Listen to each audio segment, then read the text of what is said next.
Hi hello ನಮಸ್ಕಾರ. ನಿಮಗೆಲ್ಲರಿಗೂ ಸ್ವಾಗತ ಆಶಾ ಅಡುಗೆ ಮನೆಗೆ.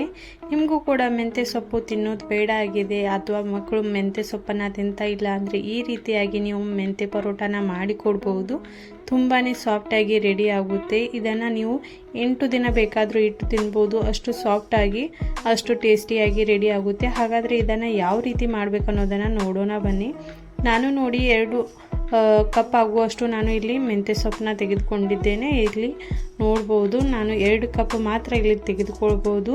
ಮೆಂತ್ಯ ಸೊಪ್ಪನ್ನು ನಾವು ಈ ರೀತಿಯಾಗಿ ತುಂಬ ಸಣ್ಣಗೆ ಕಟ್ ಮಾಡ್ಕೋಬೇಕಾಗುತ್ತೆ. ಇಲ್ಲಿ ನೋಡಿ ಎಷ್ಟು ಚೆನ್ನಾಗಿ ನಾವು ಕಟ್ ಮಾಡ್ಕೋತೇವಲ್ವ ಅಷ್ಟು ಚೆನ್ನಾಗಿ ಇದು ಪರೋಟ ಕೂಡ ರೆಡಿ ಆಗುತ್ತೆ. ಅದಕ್ಕೋಸ್ಕರ ನೋಡಿ ಆದಷ್ಟು ಸಣ್ಣಗೆ ಇದನ್ನು ಕಟ್ ಮಾಡಬೇಕಾಗುತ್ತೆ.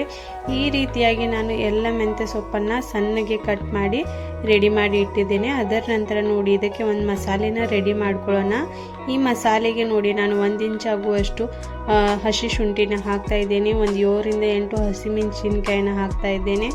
ಅದರ ನಂತರ 1 ಟೇಬಲ್ ಸ್ಪೂನ್ ಆಗುವಷ್ಟು ಜೀರಿಗೆ, ಅದಕ್ಕೆ ಸ್ವಲ್ಪನೇ ನೀರನ್ನು ಹಾಕಿ ನಾವು ಮಿಕ್ಸಿ ಜಾರಲ್ಲಿ ಅದನ್ನು ಸಣ್ಣಗೆ ಮಾಡ್ಕೋಬೇಕು. ರೆಡಿಯಾಗಿರುವ ಪೇಸ್ಟ್ನ ಸೈಡಲ್ಲಿಟ್ಟು ಇವಾಗ ನೋಡಿ ನಾನು ಗೋಧಿ ಹಿಟ್ಟನ್ನು ಇಲ್ಲಿ ತೆಗೆದುಕೊಳ್ತಾ ಇದ್ದೇನೆ. ಇಲ್ಲಿ 2 ರಿಂದ 3 ಕಪ್ ಆಗುವಷ್ಟು ನಾವು ಗೋಧಿ ಹಿಟ್ಟನ್ನು ತೆಗೆದುಕೊಳ್ಬೇಕು. ಇದರಲ್ಲಿ 10 ರಿಂದ 12 ಪರೋಟಗಳು ಕೂಡ ರೆಡಿ ಆಗುತ್ತೆ. ಇದರ ನಂತರ ನೋಡಿ ನಾನು ಇದಕ್ಕೆ ಕೆಲವೊಂದು ಮಸಾಲೆಗಳನ್ನು ಹಾಕ್ತಾ ಇದ್ದೇನೆ. ಇದಕ್ಕೆ 1/4 ಟೇಬಲ್ ಸ್ಪೂನ್ ಆಗುವಷ್ಟು ಅರಿಶಿನ, 1 ಟೇಬಲ್ ಸ್ಪೂನ್ ಆಗುವಷ್ಟು ಕೆಂಪು ಖಾರದ ಪುಡಿನ ಹಾಕಬೇಕು. ಅದರ ನಂತರ ನೋಡಿ ನೀವು ರುಚಿಗೆ ತಕ್ಕಷ್ಟು ಉಪ್ಪನ್ನು ಹಾಕ್ಬೋದು. ನಾನು ಇಲ್ಲಿ 1/2 ಟೇಬಲ್ ಸ್ಪೂನ್ ಅಷ್ಟು ಹಾಕಿದ್ದೇನೆ. ಅದರ ನಂತರ ಒಂದು 1/2 ಟೇಬಲ್ ಸ್ಪೂನ್ ಆಗುವಷ್ಟು ಇದಕ್ಕೆ ಅಜ್ವೈನ ಕ್ರಷ್ ಮಾಡಿ ಹಾಕಬೇಕು. ಅದರ ನಂತರ ನೋಡಿ 1 ಟೇಬಲ್ ಸ್ಪೂನ್ ಆಗುವಷ್ಟು ನಾನು ಬಿಳಿ ಎಳ್ಳನ್ನು ಹಾಕ್ತಾ ಇದ್ದೇನೆ. ಈ ನೋಡಿ ಸ್ಪೂನ್ನ ಸಹಾಯದಿಂದ ಹಿಂದ್ಗಡೆಯಿಂದ ಇಷ್ಟೇ ಅಂದರೆ 1 ಚುಟುಕೆ ಆಗುವಷ್ಟು ನಾವು ಹಿಂಗನ್ನು ಹಾಕಬೇಕಾಗುತ್ತೆ. ಅದರ ನಂತರ ನೋಡಿ ನಾನು 2 ಟೇಬಲ್ ಸ್ಪೂನ್ ಆಗುವಷ್ಟು ಕಡಲೆ ಹಿಟ್ಟನ್ನು ಹಾಕಿದ್ದೇನೆ. ಅದರ ನಂತರ ನಾವು ರೆಡಿ ಮಾಡಿಟ್ಟಿರುವಂಥ ಹಸಿ ಮೆಣಸಿನ್ಕಾಯಿ ಪೇಸ್ಟನ್ನು ಇದಕ್ಕೆ ಹಾಕಬೇಕು. ಇವಾಗ ನೋಡಿ ಗಟ್ಟಿಯಾಗಿರುವಂಥ ಮೊಸರನ್ನು ನಾನು 2 ಟೇಬಲ್ ಸ್ಪೂನ್ ಆಗುವಷ್ಟು ಹಾಕಿದ್ದೇನೆ. ಇವಾಗ ನೋಡಿ ನಾವು ಕಟ್ ಮಾಡಿಟ್ಟಿರುವಂಥ ಮೆಂತ್ಯ ಸೊಪ್ಪನ್ನು ಇದಕ್ಕೆ ಹಾಕಬೇಕು. ನೀವು ಬೇಕಂದರೆ ಇದಕ್ಕೆ ಕೊತ್ತಂಬರಿ ಸೊಪ್ಪನ್ನು ಕೂಡ ಆ್ಯಡ್ ಮಾಡಬಹುದು. ಇಲ್ಲಿ ನೋಡಿ ಎಲ್ಲವನ್ನು ನಾವು ಈ ರೀತಿಯಾಗಿ ಮಿಕ್ಸ್ ಮಾಡಬೇಕು. ಮೊದಲು ಇವಾಗ ನೋಡಿ ಯಾವುದೇ ರೀತಿಯಾದ ನೀರನ್ನು ಹಾಕಬಾರ್ದು, ಮೊದಲೇ ಮಿಕ್ಸ್ ಮಾಡ್ಕೋಬೇಕು. ಈ ರೀತಿಯಾಗಿ ಮಿಕ್ಸ್ ಮಾಡ್ಕೊಂಡ ನಂತರ ನೋಡಿ ಇಲ್ಲಿ ನಾನು 2 ಟೇಬಲ್ ಸ್ಪೂನ್ ಆಗುವಷ್ಟು ಆಯಿಲ್ನ ಹಾಕ್ತಾ ಇದ್ದೇನೆ. ಆಯಿಲ್ನ ಹಾಕಿದ ನಂತರ ಕೂಡ ಮತ್ತೊಮ್ಮೆ ಚೆನ್ನಾಗಿ ಇದನ್ನು ಮಿಕ್ಸ್ ಮಾಡ್ಕೋಬೇಕು. ಈ ರೀತಿಯಾಗಿ ಮಿಕ್ಸ್ ಮಾಡಿದ ನಂತರ ನೋಡಿ ನಾನು ಸ್ವಲ್ಪ ಪ್ರಮಾಣದಲ್ಲಿ ನೀರನ್ನು ಹಾಕ್ತಾ ಈ ಹಿಟ್ಟನ್ನು ನಾನು ಆದಷ್ಟು ಚೆನ್ನಾಗಿ ನಾದ್ಕೋಬೇಕು. ನಾವು ಯಾವ ರೀತಿ ಗೋಧಿ ಹಿಟ್ಟನ್ನು ನಾದ್ತೀವಲ್ವ ಅದೇ ರೀತಿಯಾಗಿ ನಾವು ಇದನ್ನು ಕೂಡ ಹಿಟ್ಟನ್ನು ನಾದ್ಕೋಬೇಕಾಗುತ್ತೆ. ಈ ರೀತಿಯಾಗಿ ಚೆನ್ನಾಗಿ ನಾನು ಇದನ್ನು ಹಿಟ್ಟನ್ನು ನಾದಿ ಇಡ್ತಾ ಇದ್ದೇನೆ.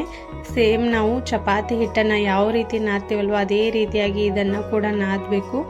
ಅದರ ನಂತರ ನೋಡಿ ಇದಕ್ಕೆ ಸ್ವಲ್ಪನೇ ಆಯಿಲ್ ಹಾಕಿ ಇದನ್ನು ಮತ್ತೆ ಚೆನ್ನಾಗಿ ಸಾಫ್ಟ್ ಆಗುವವರೆಗೂ ಈ ಹಿಟ್ಟನ್ನು ನಾವು ಈ ರೀತಿಯಾಗಿ ನಾದಬೇಕಾಗುತ್ತೆ. ಇದನ್ನು ಚೆನ್ನಾಗಿ ನಾದಿದ ನಂತರ ನೋಡಿ ಒಂದು 10 ರಿಂದ 15 ನಿಮಿಷವರೆಗೂ ರೆಸ್ಟ್ ಮಾಡಲಿಕ್ಕೆ ಇಡಿ.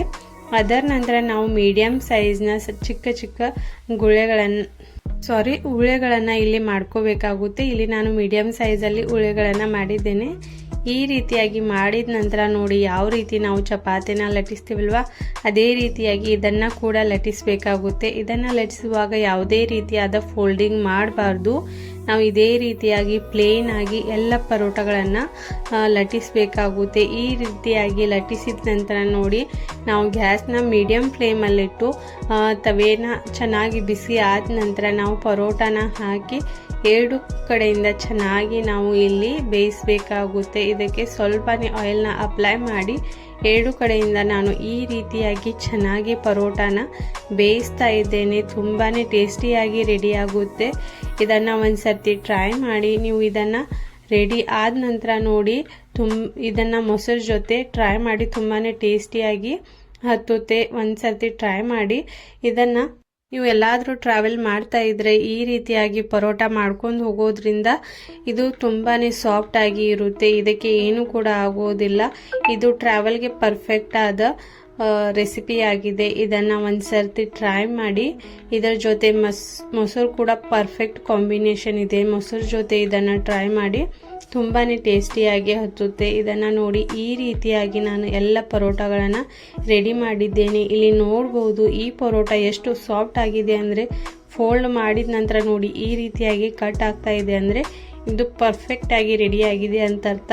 ನಿಮಗೆ ವಿಡಿಯೋ ಸ್ವಲ್ಪ ಆದರೂ ಇಷ್ಟವಾದರೆ ಲೈಕ್ ಮಾಡಿ, ಶೇರ್ ಮಾಡಿ, ಸಬ್ಸ್ಕ್ರೈಬ್ ಮಾಡೋದನ್ನು ಮರಿಬೇಡಿ.